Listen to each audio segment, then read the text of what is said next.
This is Danae, and today's video is all about Beethoven's Tempest Sonata. I got a couple of requests from you guys to make a tutorial on the Sonata Opus 31 number 2, which is the Tempest, so here it is.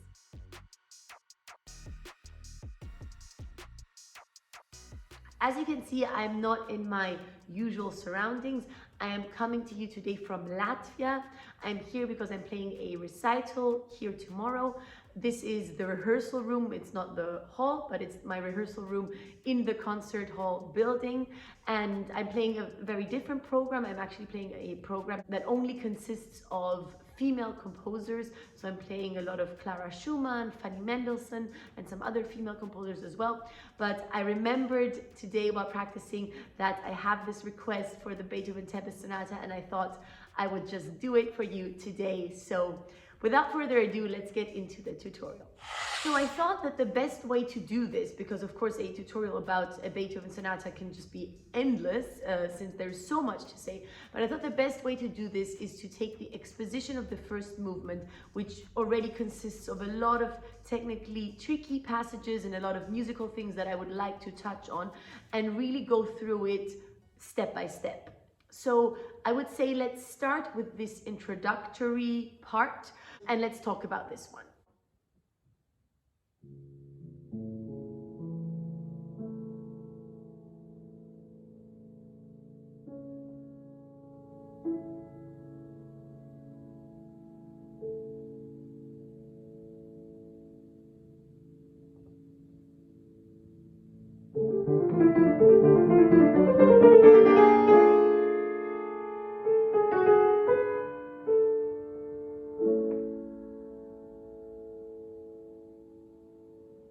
So the first thing that I would say is very important to look out for is that there are really two different characters.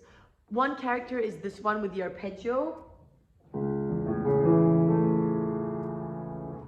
And this one should really be completely calm, completely dreamy, in a different world, in a different sphere, kind of. No pulse, no rhythmical feeling whatsoever. However, when then the other part kicks in, this one, it is important that you are in the tempo right away. I know that many people like to start it by kind of getting into the tempo, and it's also, of course, technically easier to do it like that. I'm exaggerating a little bit right now, but I don't think that this is what Beethoven wanted. I think that Beethoven wanted a very clear contrast between this arpeggio sphere of we don't really know where we are, there is no pulse, it's just kind of an atmosphere, to very, very rhythmical playing. So when I play the sonata, I really try to start in tempo right away, no accelerando, subito tempo. Now to play this figure, which really is not the most comfortable figure, I have a couple of tips. The first tip would be to always focus on the first of the two notes. So really think those slurs of two notes. In an exaggerated way, basically think as if they were accents. So I try to consciously always think the first, and then the second one kind of just comes automatically. This is also why I use the fingering of 3-2, 3-2, 3-2. I don't change it at all, so that I really always know the third finger for me has the impulse, the second one kind of just comes automatically after the third, and then I just move my entire arm a little bit. So it's... Of course, I practice it slowly and then I gradually increase the tempo. And what is the most important thing, in my opinion, is that it is piano, that you really manage to play it fast and piano, which is of course an added difficulty. For it to be piano and to work in the fast tempo, you really have to have a completely released and relaxed arm, no tense muscles whatsoever, and then you really just let your fingers do the job. Now, of course, I just played it in the final tempo, but when I started out, I definitely did not go to that tempo immediately. I played it in a much slower tempo for a long time until I felt that I could do the faster tempo in the piano dynamic. So when you increase the tempo, try to really still stay piano and have that right character and dynamic from the start, because it is a completely different feeling to be playing and to be playing. So try to increase the tempo with that piano feeling so that your muscles already know how much weight they have to put, which is of course not so much, because you want it to be very, very light.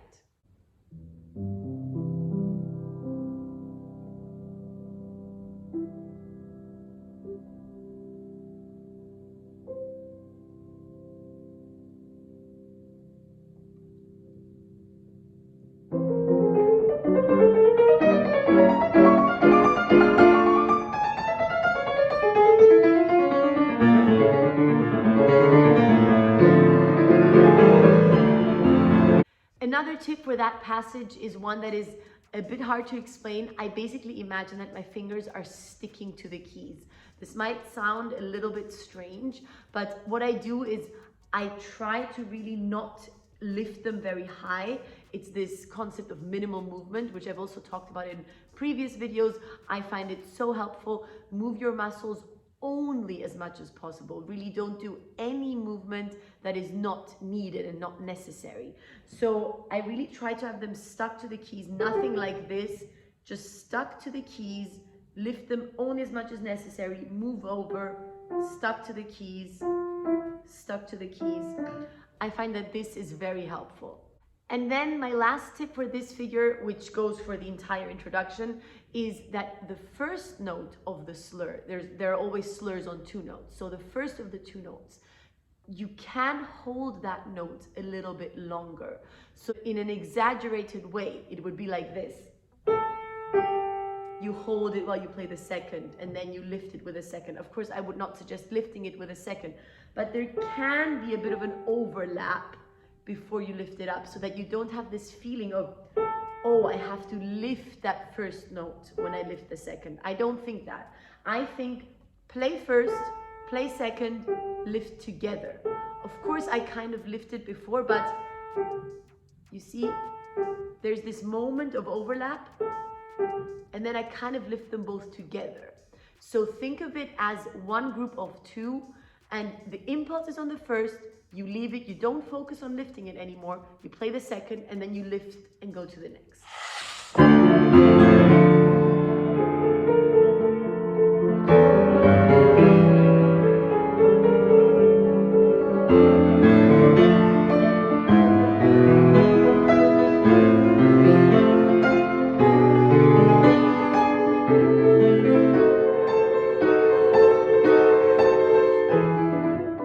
Now, once you have arrived at the triplet, very loud, dramatic section, it is very important that the triplets are totally not in the foreground. Of course, they are the hard voice, the technically hard passage, but try to really have them blurry, kind of just creating a color, creating more or less an emotion, an atmosphere. It's kind of this anxious atmosphere. And the melody obviously is... and everything else is completely unimportant. Now, I practice the triplets when I play them slowly, very rhythmically. When I practice it slowly, I play it like this.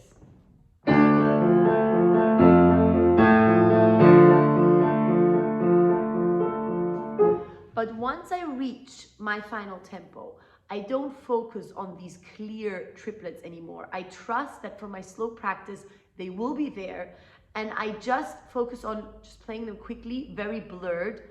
I'm not suggesting that you start tremoloing them, that you don't count them out. Of course, they should be as written, because there is not a tremolo written. They are triplets. But don't really focus on counting them out. Just focus on creating kind of a tremolo atmosphere. So when I play it fast, I really just... I focus on the melody in the left hand or in the right, depending on where I am. And the triplets are just kind of doing their thing. If you've practiced them well, they will be doing the correct thing. Other exercises that I use to practice the triplets are dividing them into sections. So I do 3 slow ones, 3 fast ones, like this. And I switch it around. But then in the end, as I said, when I combine it all, I really try to, I put also a lot of pedal in it, and I try to really just create a blurry atmosphere in which you cannot really hear the single notes of the triplets, but you only hear the melody. And also, again, like in the previous one, I don't focus on lifting fingers. I try to really stay within the keys and just create this blur. And then together it sounds like this.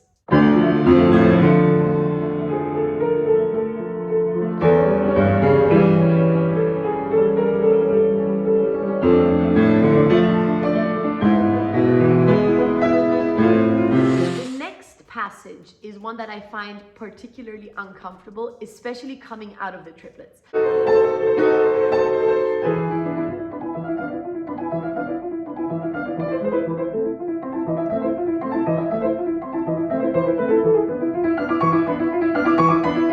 Because in the triplets, you feel this dramatic atmosphere, you kind of are in it, you feel the passion, and then you get into this part.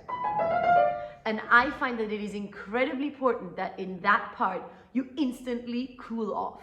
I always consciously tell myself, calm. When I come out of the triplets where I really feel passionate, here I immediately think, okay, pulse, super strict rhythm. Kind of a similar technique like in the introductory passage. You have these slurs over 2 notes each. The first one is the one with the impulse. The second one is the one where you lift, you could say both fingers. You can also hear it in this passage. You can hear the intervals because I'm lifting the first note an ever so tiny bit too late. Again, this passage has to be piano and it has to sound incredibly anxious. And I think that this anxious atmosphere will come if you play it rhythmically, and if you play it as softly as possible, it will come automatically.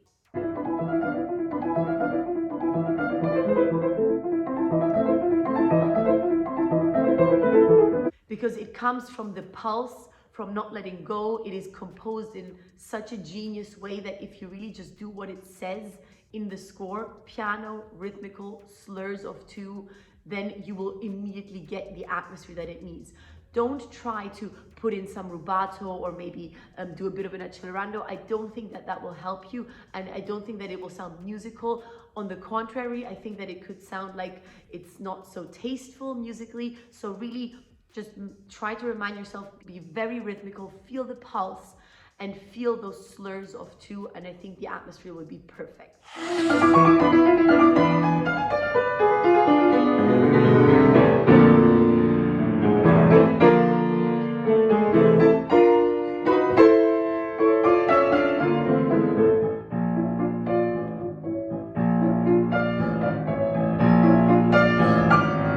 When you get into the next section with the sforzato chords, I think it's important to remind yourself where the heavy beat is. The heavy beat is the first beat in this piece. So first we have always the third beat having the sforzato, so there's a bit of a change already going on in the pulse. And then when you have the slurs that go into the first beat, and the first beat basically doesn't have a note, it's important to feel that lack of a note as if it was a pause, although it's not a pause because you're holding the note, but there's something missing there, and it's important to feel that beat, feel the lack of that beat, so that the atmosphere is right. And also so that the listener can have some sort of orientation and knows where we are in terms of the pulse and in terms of the beat.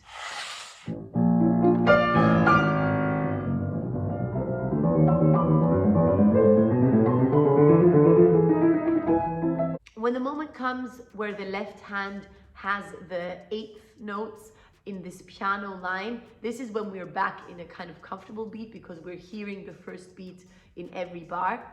And the important thing here I find is that the left hand is as legato and as equal and even as possible. I know that this again is an uncomfortably written passage, but I practice the left hand separately. In this case, I divide it into sections of 4. So I take 4 slow ones and 4 fast ones.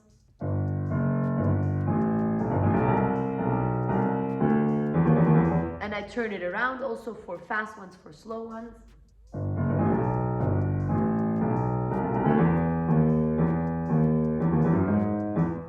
And then I practice it in half bar sections, bar sections, 2 bar sections. I really try to create a very reliable left hand in these few bars, so that then when I play through it, I can have it very piano, very soft, and very even and equal going upwards.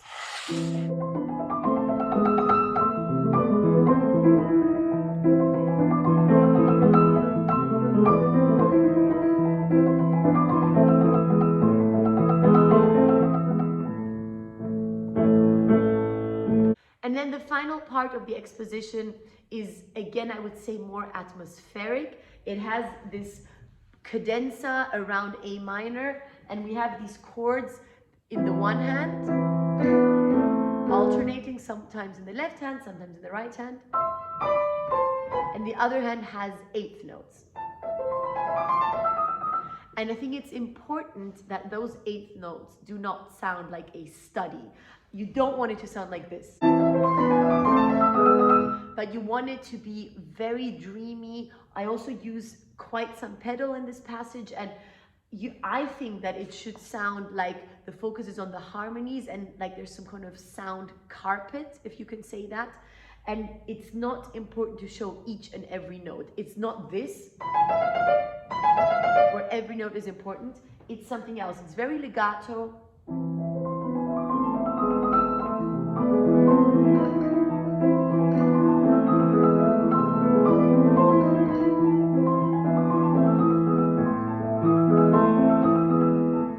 It's more atmospheric. You're kind of calming down after everything that happened. Everything's coming to a close before it then rebuilds in the development. So this was my tutorial and my tips and also musical views on the exposition of the first movement of Beethoven's Tempest Sonata. Let me know how you like this format. It's a little bit different from my usual tutorials. I didn't go into detail about each exercise because I thought that it is interesting for a piece like this to also give you a lot of musical background and what goes through my mind musically and interpretation-wise, what my ideas are, how I think certain passages should sound. Let me know if this was interesting to you, if you prefer this or if you prefer the strictly technical tutorials. I guess it also, of course, kind of depends on the subject, if I'm just talking about a technical subject or an incredibly interesting piece in a musical way like this sonata. Let me know if you're playing this piece, what your experience is with this, if you agree with my interpretation or if you do certain things differently. I think it's always interesting to hear different interpretations for such classic pieces like this sonata. And I will now get back to practicing my recital program for tomorrow. If you haven't checked it out yet, I also have a second channel together with my sister. We have a podcast where we talk about a lot of personal topics. It's much more personal than this channel. It's not so much focused around piano, but around our lives in general. If you're interested in that, then check it out. I will link it in the description box down below. It's called The Sister Trill. And I will see you again in my next video next week. Bye!